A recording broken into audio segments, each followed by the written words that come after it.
This channel does not promote any violent, harmful, or illegal activities. All content provided by this channel is meant for an educational purpose only. Top quality और consistent performance के लिए सिर्फ silver pump नाम याद रखना। নকল রুখতে যাওয়ায় মালদার বৈষ্ণবনগরে শিক্ষক শিক্ষিকাদের মারধর, পরীক্ষার্থী ও বহিরাগতদের মারে হাত ভাঙল বিশেষভাবে সক্ষম এক শিক্ষিকার। 9 পড়ুয়াকে শনাক্ত করল উচ্চ মাধ্যমিক শিক্ষা সংসদ। জেলা শাসকের তত্ত্বাবধানে তদন্ত, 9 জনের তথ্য যাচাই করে শুনানি করবে সংসদ। প্রয়োজনে বাতিল করা হতে পারে পরীক্ষা। নকল রুখতে গিয়ে মালদার বৈষ্ণবনগরে শিক্ষক শিক্ষিকাদের মারধর। ভাবুন, নকল করছে, সেই নকল রোখার চেষ্টা হচ্ছিল, সেই অভিযোগে শিক্ষক শিক্ষিকাদের মারধর করা হলো। পরীক্ষার্থী এবং বহিরাগতদের মারে হাত ভাঙল বিশেষভাবে সক্ষম এক শিক্ষিকার। 9 পড়ুয়াকে ইতিমধ্যে শনাক্ত করেছে উচ্চ মাধ্যমিক শিক্ষা সংসদ। আর কি বিস্তারিত তথ্য জানা যাচ্ছে জানতে চলে যাব আমাদের প্রতিনিধি সুমন মহাপাত্রের কাছে। সুমন, আর কি তথ্য সামনে আসছে এই ঘটনায়?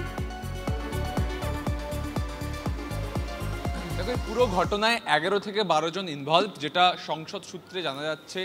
সংসদ ওই পরীক্ষা কেন্দ্রের সিসিটিভি ফুটেজ কালেক্ট করেছে এবং সেখান থেকে 7 জনকে তাদের রোল নাম্বার আইডেন্টিফাই করা গেছে। বাকি 2 জনকে শনাক্ত করা গেছে, কিন্তু তাদের রোল নাম্বার এবং অন্যান্য যে ইম্পর্টেন্ট ডকুমেন্টগুলো রয়েছে সেগুলো সংসদ কালেক্ট করছে। মোট 11 থেকে 12 জন ইনভলভ এবং উচ্চ মাধ্যমিক শিক্ষা সংসদের সভাপতি চিরঞ্জীব ভট্টাচার্য তিনি নিজেই স্কুলটা ভিজিট করেছিলেন এবং পরবর্তীকালে যেখানে এই ছাত্ররা যে ঘটনা ঘটিয়েছে, পড়ুয়ারা তারা যে বিদ্যালয়ের ছিল সেই বিদ্যালয়ের প্রধান শিক্ষককে ওয়ার্নিং দেওয়া হয়েছে যে এইভাবে আপনার স্কুলের পড়ুয়ারা এসে উৎপাত বিশৃঙ্খলা করতে পারে না। উচ্চ মাধ্যমিক পরীক্ষা শেষ হলে হেয়ারিং হবে এবং সেই হেয়ারিংয়ে ওই প্রধান শিক্ষক এবং এই পড়ুয়াদের উপস্থিত থাকতে হবে। 2 জনের উপস্থিতিতে হেয়ারিং হবে এবং সেখানে তাদের প্রমাণ করতে হবে যে কেন তাদের বিরুদ্ধে ব্যবস্থা গ্রহণ করা হবে না, তাদেরকে সেলফ ডিফেন্সের সুযোগটুকু দেওয়া হবে। তবে উচ্চ মাধ্যমিক শিক্ষা সংসদ ইতিমধ্যেই সিসিটিভি ফুটেজ কালেক্ট করে এবং সার্কামস্টিয়াল এভিডেন্সের বিশেষে তারা কিন্তু 7 জনকে শনাক্তকরণ করে ফেলেছে। বাকি 2 জনকেও শনাক্তকরণ করা হচ্ছে। বাকি 3 জন অর্থাৎ 11 থেকে 12 জনের মধ্যে যে বাকি 3 জন তাদেরকেও শনাক্ত দ্রুত করা হবে এবং তারপরে এই হিয়ারিংয়ের উপর উঠে আসবে তাদের পরীক্ষা বাতিল হবে কিনা। তবে উচ্চ মাধ্যমিক শিক্ষা সংসদের তার আগে একবার শুভতোষের কাছে যাব। পরীক্ষা হলেই পরীক্ষার্থীদের গুন্ডাগিরি, এত দুঃসাহস আসে কি করে? এদিকে গতকালের এই ঘটনার পর আতঙ্কে সিঁটিয়ে মালদার বৈষ্ণবনগরের চামাগ্রাম হাই স্কুলের শিক্ষক শিক্ষিকারা। ভাবুন, পড়ুয়াদের আচরণে শিক্ষক শিক্ষিকারা সিটিয়ে রয়েছে। এই মুহূর্তে সেখানকার ছবিটা ঠিক কি উঠে আসছে জানতে চলে যাব আমার অপর সহকর্মী শুভতোষের কাছে। শুভতোষ, যে কথা সুমন তুলল যে পরীক্ষা কি এদের বাতিল হতে পারে, 1 নম্বর প্রশ্ন, এবং সব মিলিয়ে আজকে ছবিটা কি উঠে আসছে, কতটা আতঙ্কিত শিক্ষক শিক্ষিকারা? দেখো, শিক্ষক শিক্ষিরা তো ভয়ঙ্কর রকমভাবে আতঙ্কিত হয়েছে। তারা নিরাপত্তাহীনতায় ভুগছেন রীতিমতো, কারণ নিয়মিতভাবে তাদেরকে স্কুল যেতে হবে। ইতিমধ্যেই তারা সব জানিয়ে দিয়েছেন যে তল্লাশির যে কাজ, মানে পরীক্ষার্থীরা যখন হলে ঢুকবে তখন সেই হলে ঢোকার সময় যে তল্লাশি করতে হয় সেই তল্লাশির কাজ তারা করবেন না। যেমনভাবে স্বাভাবিক ছন্দে গার্ড দিতে হয় পরীক্ষা হলের ভেতরে, তারা গার্ড দিতে প্রস্তুত, কিন্তু তারা তল্লাশি করবেন না। অন্যদিকে যেটা ভয়ঙ্কর তথ্য উঠে আসছে যে ওখানে ব্যাঙের ছাতার মতো গজিয়ে উঠেছে বেশ কিছু বেসরকারি স্কুল, যেই স্কুলগুলোর মানে কিছু যারা অ্যাফিলিয়েটেড নয় সেই সমস্ত স্কুল, সেই স্কুলের কিছু ছাত্র তারা সরকারি স্কুলের মাধ্যমে পরীক্ষা দিতে যায় এবং এই যে ঘটনাটা ঘটেছে চিহ্নিত করা হচ্ছে সেই সমস্ত ছাত্ররাই নাকি ছিল। এই মুহূর্তে আমাদের সঙ্গে রয়েছেন মালদা জেলা পরিষদের শিক্ষা কর্মধ্যক্ষ ফজলুর রহমান।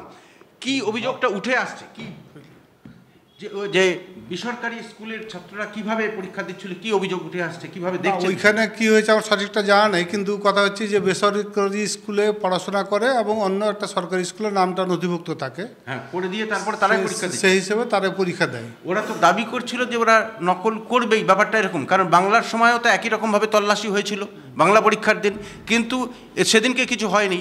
ইংলিশের দিন তারা কিন্তু এই হামলাটা চালায়। তার মানে কি নকল করার জন্য প্রস্তুতি নিয়েই তারা এসেছিল, মোবাইল নিয়ে যাবে না? এটা তো আমরা দেখতেই পাচ্ছি যে প্রত্যেক পরীক্ষাতে আমরা দেখতে পাচ্ছি যে একটা নকল করার প্রবণতা সৃষ্টি হয়েছে এবং এটাকে প্রতিহত করার একটা চেষ্টাও শুরু হয়েছে।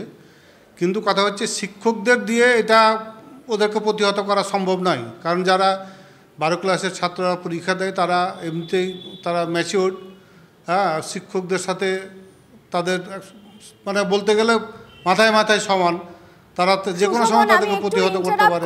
আমি জানতে চাইবো, মানসিকতা নিয়ে এসে আমি নকল করে আমাকে মানে পাস করতে হবে, পড়তে হবে না, তখন বাধা তো মানবে না, এরকম একটা তো পরিস্থিতি। ওরা তো বেসরকারি স্কুলের পড়ুয়া বলে অভিযোগটা উঠে আসছে এবং মোটা টাকা দিয়ে এসছে, কারণ ওরা জানে যে মোবাইল নিয়ে যেতে হবে। কি বলছেন? না, বেসরকারি স্কুলে যারা পড়াশোনা করে মোটা টাকা খরচ করে সেটা আলাদা জিনিস, কিন্তু মোবাইল নিয়ে আসার জন্য টাকা দিতে হয় কিনা এটা আমার জানা নেই। তবে মোবাইল নিয়ে আসবে কেন, নকলই বা করবে কেন? পড়াশোনা করে তাকে পরীক্ষা দিয়ে ট্রেনটা আছে, তার মানে ট্রেনটা তো আছে, বেশ কয়েক বছর থেকে ট্রেনটা আছে, এবং এটাকে মানে টাকা দিয়ে মোবাইল নিয়ে যাবে, নকল করবে, দাবিটা এরকম তো আমরা এর আগেও শুনেছি, বিভিন্ন সরকারি চাকরির পরীক্ষা তো আমরা শুনেছি এবং ধরাও পড়ছে। মানে এই পরীক্ষার ক্ষেত্রে তাই এই পরীক্ষার ক্ষেত্রে আমার টাকা দিয়ে যাচ্ছে আমার জানা নেই, তবে মোবাইল নিয়ে যাচ্ছে, ধরাও পড়ছে। আমিও শিক্ষক ছিলাম, আমরাও অনেক মোবাইল নিয়েছি, একটা ট্রেন্ড হয়ে গেছে একটা সমাজ ব্যবস্থায় বলতে গেলে আমরা অনেকটা। সুব্রত, তুমি একটু সঙ্গে থাকো, আমাদের সঙ্গে এই মুহূর্তে চন্দন মাইতি টেলিফোনে রয়েছেন, প্রধান শিক্ষক সংগঠনের নেতা। চন্দনবাবু, আপনাকে স্বাগত জানাই। নকল রুখতে গিয়ে নাকি শিক্ষক শিক্ষিকাদের ওপর মানে নির্যাতন করা হচ্ছে এবং তারা ভয় সিঁটিয়ে রয়েছে। যদিও এই ঘটনায় 9 জনকে চিহ্নিত করা গেছে, কিন্তু কোন সমাজ ব্যবস্থা, কোন শিক্ষা ব্যবস্থায় আমরা রয়েছি বর্তমানে, এই ঘটনাকে কিভাবে ব্যাখ্যা করবেন আপনি? গতকালকের মালদার যে ঘটনা একেবারে বর্বরতার চূড়ান্ত জায়গায়। এই ছাত্ররা আদৌ পরীক্ষার্থী কিনা, এরা কিভাবে মানে পড়াশোনার যে নিয়মিতভাবে স্কুল করা, নিয়মিতভাবে স্কুলে আসা, সেখান থেকে বঞ্চিত, অর্থাৎ আলো থেকে বঞ্চিত, এদেরকে কোনো একটা মিশনে পড়ানো হয়, সেই মিশন থেকেই তারা ব্যবস্থা করে এবং হয়তো বা কোথাও কোথাও আমাদের যা রেস্ট্রিকশনস তাকে ওরা মানতে পারে না, এটা সরকারি রেস্ট্রিকশনস, অর্থাৎ তাকে মেটাল ডিরেক্টরের চেকিং, সেই চেকিং এর মুখোমুখি হতে হয়। ইনভিজিলেশনের টিচাররা যেভাবে ইনভিজিলেশন দেবে, মিনিট টু মিনিট তার প্রোগ্রাম রয়েছে, সেভাবেই করা হচ্ছে। উচ্চ মাধ্যমিক শিক্ষা সংসদের পক্ষ থেকে কোনো ত্রুটিই ছিল না। তাহলে পড়াশোনা করবে না, পরীক্ষা খারাপ হবে, তার জন্য মাস্টারমশাই পেটানো হবে এবং স্টাফ রুমে গিয়ে। চন্দনবাবু, কখনো তারা ক্লাসে উপস্থিত থাকছে না, বলছে যে আমাদের পার্সেন্টেজ না থাকলেও পরীক্ষায় বসতে দিতে হবে। কখনো বলছে নকল রুখতে দেওয়া যাবে না, আমরা যত ইচ্ছে নকল করব, বাধা দিতে গেলে শিক্ষক শিক্ষিকাদের উপর নির্যাতন।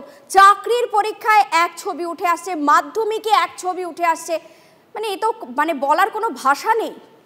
এটা তো চাকরি পরীক্ষা না, সাধারণ পরীক্ষা, যে পরীক্ষায় লক্ষ লক্ষ পরীক্ষার্থী অ্যাপিয়ার করে প্রতি বছর। এটা ছিল আগেকার দিনে যে পরীক্ষাকে পরিচ্ছন্ন রাখতে হবে, পরিষ্কার রাখতে হবে, সবাই যাতে সুন্দরভাবে পরীক্ষা দিতে পারে, সে ব্যবস্থা মাস্টারমশাইরা করেছেন। সেই মাস্টারমশাইদের যদি পেটানো হয় তার জন্য কঠোরতম ব্যবস্থা নিতে হবে। যে বা যারা দোষী তাদেরকে একেবারে শাস্তি দিতে হবে, পর্ষদ সংসদকে আরো কড়া থাকতে হবে, নিরাপত্তা দিতে হবে। আমরা আশা করব এই ঘটনার পুনরাবৃত্তি যাতে না ঘটে। মাস্টারমশাইরা তারা তাদের সাধ্যমতো চেষ্টা করছেন। অনেক সংখ্যক মাস্টারমশাই, শিক্ষক শিক্ষিকা, শিক্ষাকর্মী যথেষ্ট না থাকা সত্ত্বেও তারা চেষ্টা করেন।